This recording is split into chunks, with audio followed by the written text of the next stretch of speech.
part 2. Sorry, I'm just going to move that. I don't know why I moved it. I picked it up and put it back. But yeah, basically, sorry, I'm really sniffly. If you haven't watched part 1, go and watch part 1. It explains why I'm trying to cram so much in one video. It also explains a lot about me. Also, I wanted to say, if anybody knows me from my new school, my old school, from work, yeah, I have a Saturday job. That's something I haven't told you. I'll tell you about that in a minute.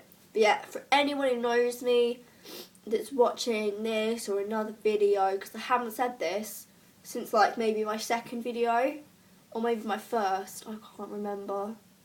If you know me, come and talk to me about it. What I don't want is I'm not keeping this a major secret. If someone asked me, do you cut yourself? I would say yes. If they tell a joke about it, I don't sit there and go, don't do that, because it offends me because I do it.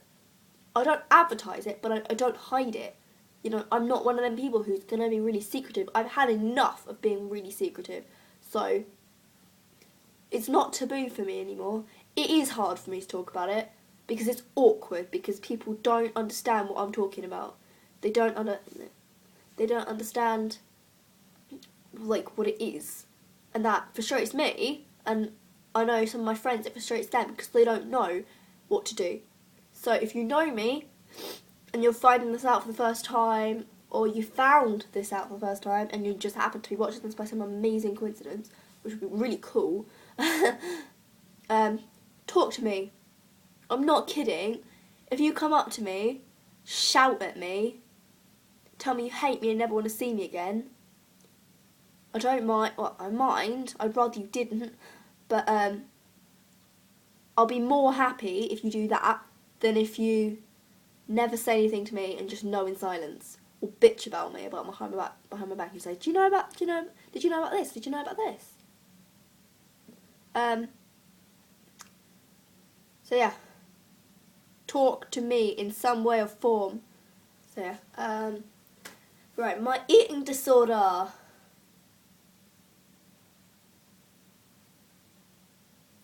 Yeah, that I love the way I go so silent. That's what's awkward for me, because I don't know how to talk about it. Like, it's been almost 2 years, and I still find it really hard to talk about it. Like, not hard because I don't like it and it upsets me, kind of hard, but like hard because, like,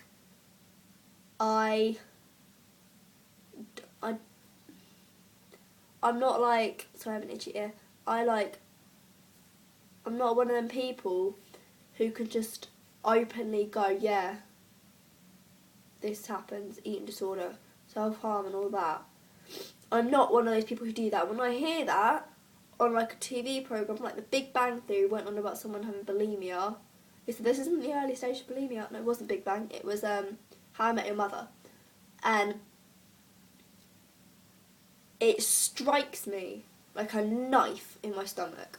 Literally, I just go, and it's like, not cringe, but it's just like, oh my god. You know, people actually know about this. It's almost as if like everyone has just turned around to me and gone, I know! And it's like, oh my god. Okay, like, I don't mind people knowing, as long as they don't take the piss out of me or make me frustrated about it. It's just when people don't understand and they are angry at you. So that's what I feel like. I feel like when other people know, like on the TV, like, oh, they know. It's not like that. It's like, it's just the best word I could use. But it just makes me feel like, okay, that problem is out there because it's a really lonely thing to go through. Really lonely. Like, so, yeah. Sorry, I keep looking over there again. I don't know why I do that. So, yeah. So, I just feel like, okay, God, yeah, it is out in the world, you know. Other people do actually experience the same thing. I'm not saying, oh, I'm bulimic.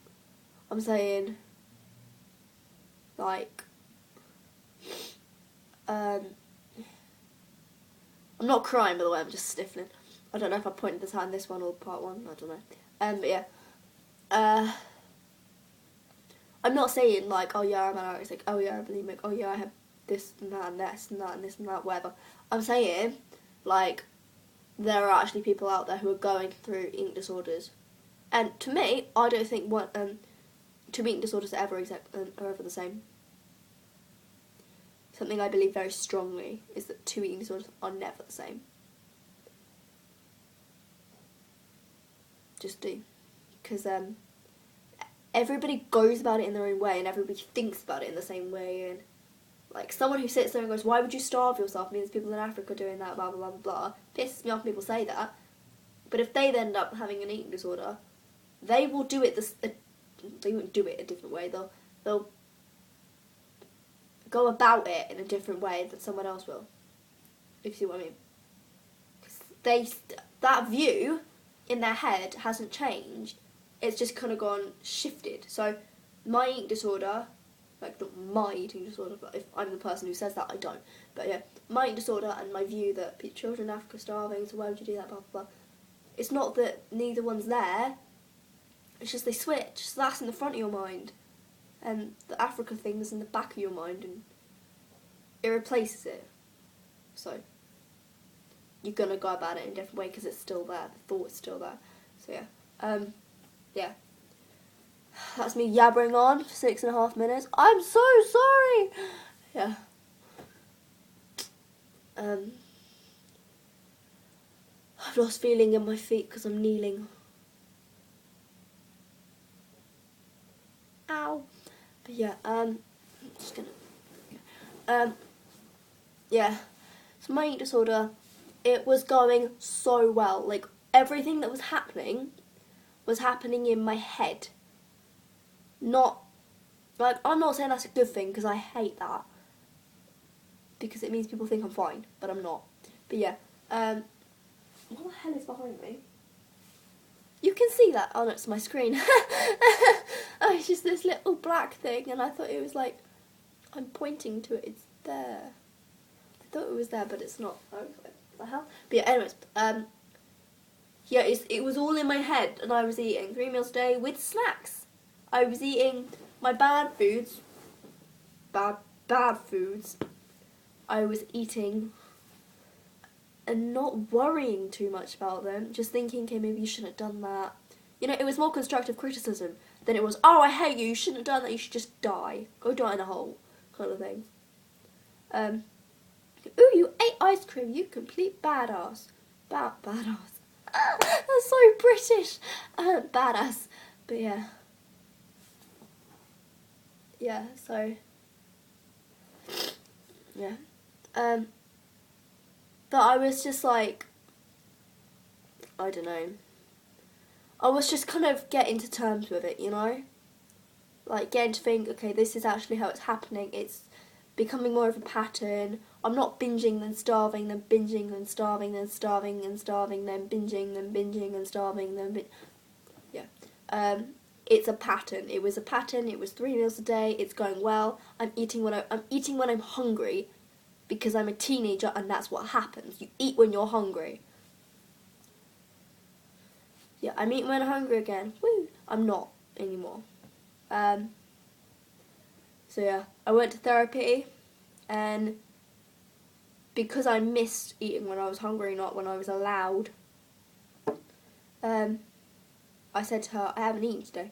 I hadn't eaten. This appointment was at 5 o'clock in the afternoon, and I haven't done that in months, maybe 6 months.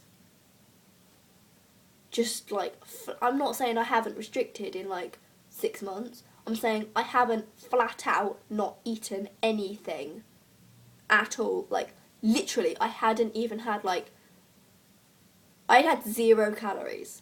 I hadn't had a Polo or like any tiny little, you know, like tiny little sweets like that kind of thing.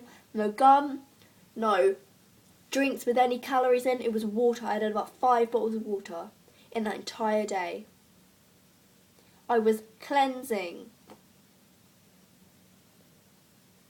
So, in that day, I must have got trigger warning, trigger warning, trigger warning. If numbers trigger you, I must have got about 500 calories in that day. Now, for some of you with eating disorders, or without, who just hear of people with eating disorders, might think that's really good. 500 calories is, like, it's not really good, it's just kind of, it's not terrible. It could be 100, could be 200, could be 50. It's not that terrible. For me, I am so pissed off at myself for that. I'm going to make a part 3.